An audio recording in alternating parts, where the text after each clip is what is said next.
एक समय की बात है, एक गुरु और शिष्य जंगल के रास्ते से कहीं जा रहे थे। रास्ते में शाम होने लगी और उनको प्यास भी लगी थी। पास ही एक गांव आया और जैसे ही वह गांव में पहुंचे तो देखा कि एक झोपड़ी थी। दोनों झोपड़ी की तरफ गए और उन्होंने आवाज़ लगाई। एक आदमी और उनकी पत्नी झोपड़ी से बाहर आए। साथ में उनके 3 बच्चे भी थे जो फटे पुराने कपड़े पहने हुए थे।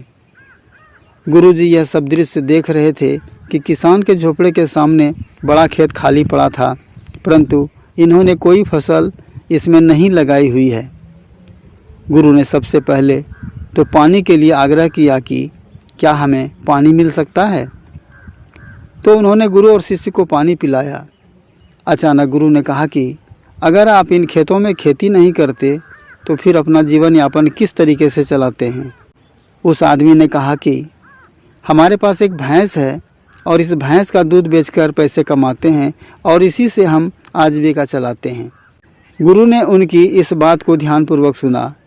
फिर उनके बीच कुछ देर तक बातचीत हुई। तब तक अंधेरा हो चुका था, तो उन्होंने किसान के घर पर ही रात बिताने की सोची। किसान ने उनके विश्राम आदि का प्रबंध कर दिया।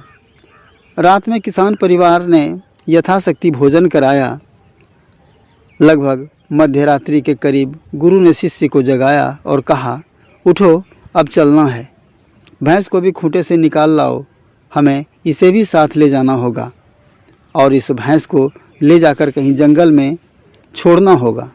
तो शिष्य ने सोचा कि इस तरीके का गलत काम भला मैं कैसे कर सकता हूँ। अगर मैं इस भैंस को लेकर के जाऊँगा तो यह आदमी बाद में अपना जीवन यापन कैसे करेगा। लेकिन गुरु का आदेश था, उसको करना पड़ा। उसने धीरे से जाकर भैंस को खूंटे से निकाला और आधी रात को गुरु और शिष्य निकल लिए। गांव की सीमा से काफ़ी दूर निकल जाने के बाद गुरुजी ने शिष्य से भैंस को छोड़ देने को कहा, क्योंकि इतनी दूर से भैंस वापस किसान के घर नहीं जा सकता था। उसके बाद वे दोनों आगे निकल गए। लगभग 10 साल बाद जब वह शिष्य भी गुरु बन चुका था और दीक्षा देने का काम भी करने लग गया था, तो उसने सोचा कि 10 साल पहले मुझसे जो गलती हुई थी, क्यों न मैं आज उस गलती को सुधार लूं। मुझे उस आदमी के पास जाना चाहिए। वह उस आदमी के पास जाता है, लेकिन वहां पहुंचकर वह देखता है कि खेत में फसलें लहरा रही हैं और बगीचे लगे हुए हैं। वह सोचता है कि शायद हो सकता है कि वह आदमी अपना घर-बार और अपनी ज़मीन बेचकर शहर में कहीं चला गया हो। लेकिन तभी अचानक वह आदमी आया और उस गुरु को नमन करता हुआ कहता है कि मैंने आपको पहचान लिया।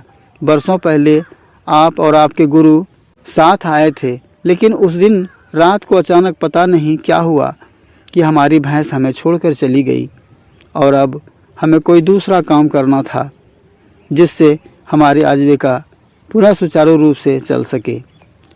लेकिन हमारे पास कोई विकल्प नहीं था, तो मैं जंगल से लकड़ियां काट कर लाता और बाज़ार में बेच देता था।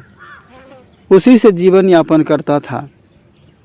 मैंने बहुत मेहनत की, आम के बगीचे लगाए। धीरे धीरे आम के बगीचे से लोग आम खरीदने लगे और धीरे धीरे मेरा आम का बगीचा बड़ा होने लगा और मुझे अच्छे खासे फल और उनसे पैसे मिलने लगे और मेरा बिजनेस बढ़ता गया, मेरा काम बढ़ता गया। अंततः यह जो आप देख रहे हैं वह 10 सालों की मेहनत का नतीजा है। तो दोस्तों, इस कहानी से हमें यह शिक्षा मिलती है कि आपके जीवन में भी कोई ऐसी भैंस है क्या जिसको आप नहीं छोड़ना चाहते हो और सिर्फ उसी से आप कमाई करना चाहते हो। जैसे कि उस आदमी को नहीं पता था कि भैंस के अलावे भी अन्य तरीके हैं जो उनके जीवन को और बेहतर बना सकते थे।